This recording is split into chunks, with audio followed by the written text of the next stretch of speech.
नमस्कार दोस्तों, केडीएच राजस्थान में स्वागत है। मैं हूं नागेश कुमार कौशिक। जब हम 10वीं और 12वीं के स्टूडेंट्स के टॉपर्स के इंटरव्यू लेते हैं तो उनमें ज़्यादातर जो टॉपर्स होते हैं उनका एक सपना होता है कि वो बड़े होकर आगे जाकर आईएएस बनेंगे, आईपीएस बनेंगे। ऐसे ही सपनों को संजोना एक अलग बात है और उनको सच कर देना एक अलग बात होती है।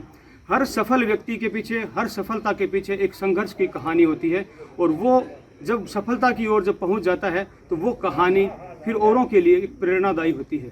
एक ऐसी ही प्रेरणादायी कहानी, एक ऐसे ही संघर्ष की कहानी आज हमारे साथ में है। यूपीएससी के 2021 बैच के 9th रैंक, बहुत बड़ी बात है। इंडिया लेवल के टफ कंपटीशनों में से एक यूपीएससी एग्ज़ाम के 9th रैंक लेने वाले नीमका थाना के पास के गांव कोटड़ा के निवासी प्रीतम कुमार जी जाखड़ मेरे साथ में है। सबसे पहले सर आपको बहुत बहुत बधाइयाँ दूंगा, क्योंकि ये एक बहुत टफ कंपटीशन कहा जाता है, इंडिया के टॉप मोस्ट टफ में से। तो मैं उस चीज़ को समझना चाहूँगा कि जैसे कैसा लगता है जब आपने पहले सोचा होगा कि मैं ऐसे करूँगा, मैं ऐसे तैयारी कर रहा हूँ, अब आप कर चुके हैं, रिजल्ट आ चुका है, मतलब ये फीलिंग कैसी होती है आपकी? एक मिक्स होता है फीलिंग्स का। अलग अलग टाइम पे आप अलग अलग फील कर रहे होते हैं। शुरू में जैसे रिज़ल्ट आता है तो आप इमोशनल हो जाते हैं, आंखों में नमी, पूरा परिवार की ऐसा होता है। धीरे धीरे मुस्कान बढ़ने लगती है और जैसे जैसे लोग आते हैं तो आप एक हम्बलनेस की फील करते हैं कि मतलब लोग आपको कितना सराहते हैं इस मुकाम पे पहुंचने पे। तो वो एक अच्छी फीलिंग होती है और मैं उम्मीद करता हूं कि मैं लोगों के विश्वास पे खड़ा उतरूं। उस वक्त क्या फीलिंग रही होगी जब सबसे पहले आपको उसी क्षण जैसे पता चला? तो कैसे पता चला होगा आपको, वो क्या क्षण होगा, कैसे आपको पता चला कि रिजल्ट आ चुका है और आपकी 9th रैंक आ चुकी है? नॉर्मल पीडीएफ ही डालती है यूपीएससी ऑनलाइन, तो मैंने वही एक्सेस की और मैंने अपना रोल नंबर सीधा डाला। तो उसमें ऑल इंडिया रैंक 9 पे मैंने देखा, सीरियल नंबर जो था वो 9 था। तो मैं एकदम से विश्वास नहीं कर सका। मम्मी और बहन जस्ट साइड में खड़ी थी, दोपहर की गर्मी में नेटवर्क कम था तो बाहर आके रिजल्ट देख रहे थे। तो एकदम से जैसे मैंने बोला, मैं एकदम से शांत होकर बोला तो मम्मी और बहनें दोनों मतलब एकदम से खुशी से चिल्लाने लगी कि थोड़ा इमोशनल, आंखों में नमी आ जाती है। तो वो मेरा खुशी के आंसू जिसे कहा जाता है। हाँ, वो मेरा पहला रिएक्शन था। बिल्कुल। एक सपना व्यक्ति लेके चलता है। क्या आप जब एजुकेशन में थे तब से ही आपका एक सपना था कि मैं यूपीएससी में आईएएस बनूंगा, कलेक्टर बनूंगा, या क्या सपना क्या था आपका पहले? सपना मेरा ये शुरू से नहीं रहा था। इतनी जागरूकता नहीं थी कि क्या क्या आपके पास ऑप्शंस अवेलेबल होते हैं और आप क्या कर सकते हैं। तो 12वीं के बाद जैसे नॉर्मल स्टूडेंट्स करते हैं, तो मैं पढ़ाई में अच्छा था तो आईआईटीज़ को बेस्ट ऑप्शंस माना जाता था। तो मैंने वही किया, 1 साल तैयारी की और मेरा आईआईटी में हो गया। तो 18 में जब मैं पास आउट होने वाला था कॉलेज से, तब मैंने मतलब सोचा कि आगे क्या करना है, कि प्लेसमेंट पे या फिर कुछ और प्राइवेट जॉब या फिर कुछ और ट्राई करना है। तो उसमें घर वालों का भी हमेशा से एक डायरेक्शन था कि कार में रह के अगर समाज के लिए कुछ कर सके। तो वो, क्योंकि पापा भी फौज का बैकग्राउंड है तो वो हमेशा से रहा है। तो उसी को फिर लास्ट में ध्यान रखते हुए मैंने जब अपने ऑप्शन इवेल्यूएट किए तो मुझे बेस्ट लगा कि मैं आईएएस की तैयारी करना चाहूँगा। तो मैंने फिर 4th ईयर से ही कॉलेज में पास आउट होने के बाद से ये सोचा। बिल्कुल, मतलब आपने बीटेक किया पहले जी, आप इंजीनियरिंग की तरफ बढ़ गए थे और इंजीनियरिंग से फिर आपने प्रशासनिक सेवा की तरफ आपने कदम रख दिया। तो ये एकदम से टर्न होना क्या मुश्किल भरा था या आसान लगा आपको? ना मुश्किल भरा था ना वैसे था। मैं कहूँगा ये ज़्यादा मज़ेदार और इंटरेस्टिंग था। मेरी अवेयरनेस बहुत कम थी पहले। मैं इतना ज़्यादा जागरूकता नहीं रखता था देश और विदेश की खबरों में क्या चल रहा है क्या नहीं। नॉर्मल जैसे स्टूडेंट्स होते हैं, पढ़ लिया, नॉर्मल दोस्तों के साथ खेल लिया, मूवीज़ देख ली, मज़े कर लिए, तो वो नॉर्मल शेड्यूल रहता था, तो इतना था नहीं। तो लेकिन जब एकदम से मैंने इस तरफ रुझाव किया, चीज़ों को जानना शुरू किया, तो वो एक काफ़ी अच्छी फीलिंग थी। मतलब लगा कि कितना कुछ जानने को बाकी है। तो वही मतलब एक जो हंगर होती है कि और जानना है और सीखना है, तो वही एक ड्राइविंग फोर्स रहा है। बिल्कुल, जिसको सीखने की इच्छा होती है वो आगे अपने आप रास्ते बनाता भी है। एक आशा और एक निराशा, एक सिक्के के दो पहलू हैं। व्यक्ति कभी निराश भी होता है और कभी बहुत आशान्वित भी होता है। तो ऐसा भी कोई पल आया जब आपको भी निराशा हुई हो या आपको ऐसा लगा हो कि क्या मैं ऐसा कर पाऊँगा या ऐसा कुछ हो पाएगा भी या मैं वैसे ही कर रहा हूँ, मतलब उस निराशा भरे क्षण को अगर आपके जीवन में आया है तो वो ज़रूर बताएं और उसको आपने कैसे फेस किया, उस निराशा को दूर किया। ये मेरा तीसरा अटैम्प्ट था और पिछले 2 अटैम्प्ट विफलता ही माने जाएंगे, उनसे कुछ सीख सकते हैं आप, लेकिन सेलेक्ट नहीं हुआ था मैं, तो ऑब्वियसली वो थोड़े निराशाजनक थे। फर्स्ट अटैम्प्ट इतना नहीं था क्योंकि आप इतनी उम्मीद नहीं रखते, टफ एग्ज़ाम मानते हैं तो लगता है कि कोई नहीं, फर्स्ट अटैम्प्ट में यहाँ तक आए, सेकंड में आप बेटर करेंगे, हो जाएगा। लेकिन सेकंड में फिर इंटरव्यू में पर्टिकुलरली कम मार्क्स आ गए थे, तो वो मेरे लिए थोड़ा इंटरव्यू देने के बाद जो थोड़े 2-3 दिन थे वो थोड़े हार्ड थे रिज़ल्ट से ज़्यादा भी, क्योंकि उसी में लग गया था कि ख़राब हुआ है तो मुश्किल हो जाएगा आना, और वही हुआ। मैं जस्ट 4 नंबर से रह गया था फिर सेकंड में, तो काफ़ी कम मार्क्स थे, तो वो एक पल था जो मेरे लिए हार्ड रहा था। उसके अलावा मैं ज़्यादातर मैंने इम्प्रूव ही किया है हर अटैम्प्ट में, और जैसा सोचा है वैसा नॉर्मली मैं कर लेता हूँ कि इस पे इम्प्रूव करना है, तो रास्ता होता है, दिखता है आपको आगे चलने का, तो वो रहा है। वैसे एक इंटरव्यू का थोड़ा रहता था कि क्या मैं इम्प्रूव कर रहा हूँ, अभी भी कितना मतलब स्टैंड करता हूँ, पिछले साल के जैसे वापस कम तो नहीं आ जाएंगे, तो लेकिन इस बार नहीं हुआ, तो वो एक बात थी बस। भारत के आप टॉप 9 कह सकते हैं, 10 भी आपसे नीचे होगा, तो टॉप 9th नंबर पे होना बहुत बड़ी बात है। पूरी इंडिया लेवल पे इतने बहुत सारे मेधावी बच्चे होते हैं जो तैयारी करते हैं, तो ये आपको उम्मीद थी कि मैं टॉप 10 में मार्क कर जाऊंगा, मैं मतलब इस रैंक तक पहुंचूंगा? हाँ, ये तो बिल्कुल नहीं थी। घर वाले उम्मीद बोल दो या एक हौसले के रूप में बोलते रहते थे कि टॉप 50, टॉप 20 जो भी था, लेकिन मेरे मन में रिज़ल्ट के 1 मिनट पहले तक भी ये था कि अगर टॉप 300 भी आ जाता है जिसमें IAS की मुझे मिल जाती, तो मैं उसको भी हंसते हंसते गले लगाता।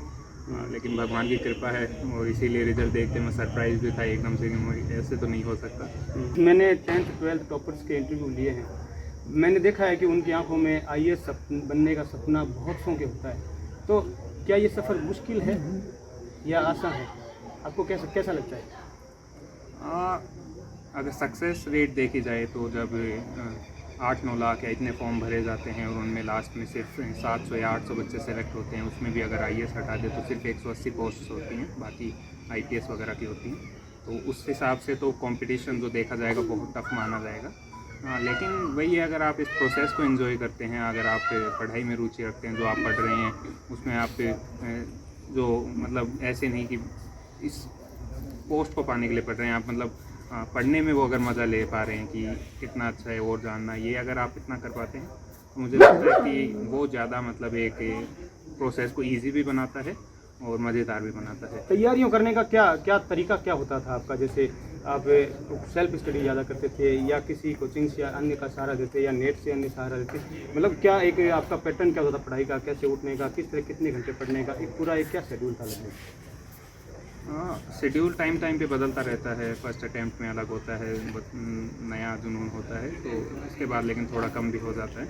आप सेम चीज़ें बार बार पढ़ते हैं तो थर्ड अटैम्प्ट तक तो थोड़ा और बदल जाता है। लेकिन मोस्टली जो था, कोचिंग तो मैंने एक टाइम की थी, तो मोस्टली सेल्फ स्टडी ही है। उसके बाद कोचिंग भी जस्ट 2.5 घंटे की एक क्लास होती थी, मैथ की अलग की थी, मेरा जो ऑप्शन सब्जेक्ट है, तो वो रहता है, लेकिन वो ज़्यादा कंट्रीब्यूट नहीं कर पाता और आप उन पे मतलब एटलीस्ट रिलाई नहीं कर सकते कि आपकी पूरी तैयारी कोई कोचिंग करवा देगी। तो हाँ, सेल्फ स्टडी ही इसमें होती है जो होती है, तो वो मैंने की। और जो नॉर्मल मैं टाइम रख सकता था पहले, ज़्यादा था 15 घंटे के आसपास ऐसे कुछ फर्स्ट अटैम्प्ट में, लेकिन अभी भी मैं जब भी पढ़ता था, जिस दिन ब्रेक लेता था अलग है, लेकिन अगर पढ़ता था तो मैं अभी भी 11-12 घंटे या इससे ज़्यादा का आउटपुट निकालने की कोशिश करता था।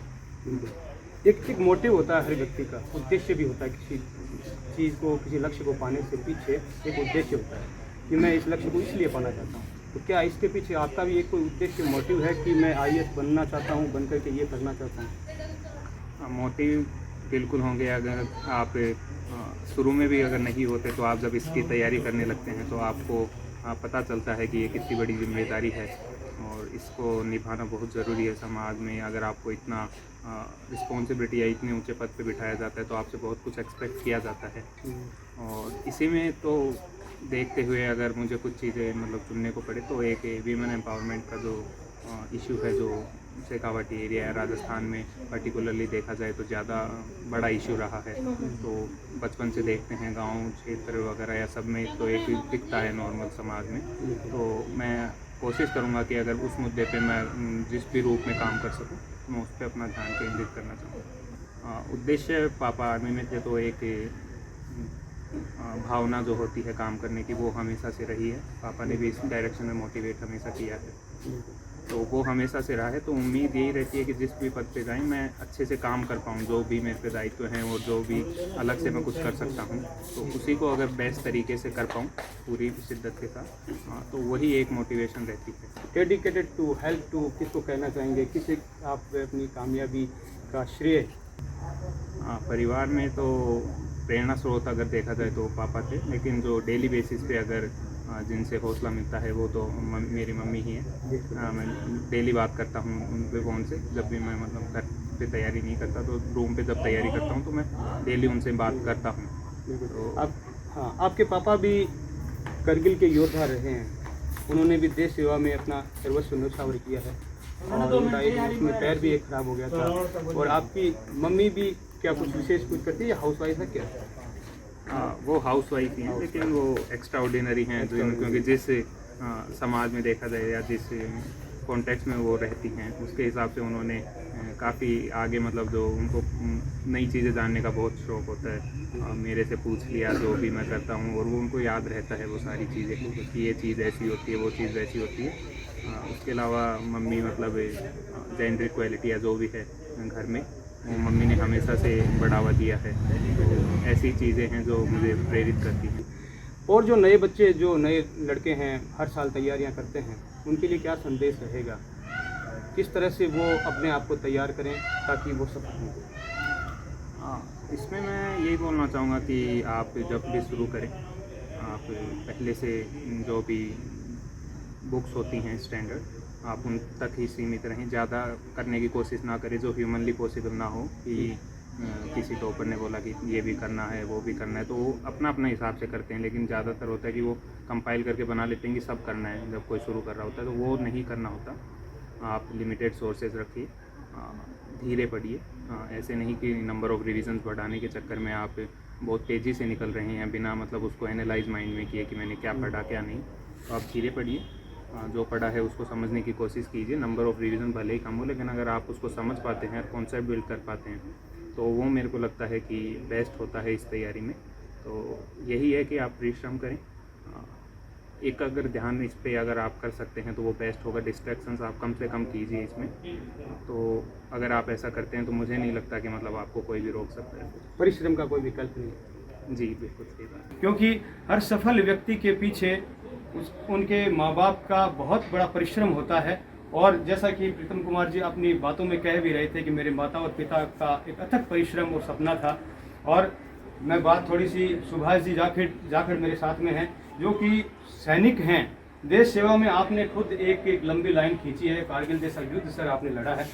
तो किस तरह से देखते हैं सर, देश सेवा से आप लगातार जुड़े हुए हैं और आपके परिवार के आपके बच्चे ने एक इतना बड़ा काम करके दिखाया है कि मैं कहूँगा आप ऑल इंडिया फेमस हो चुके हैं।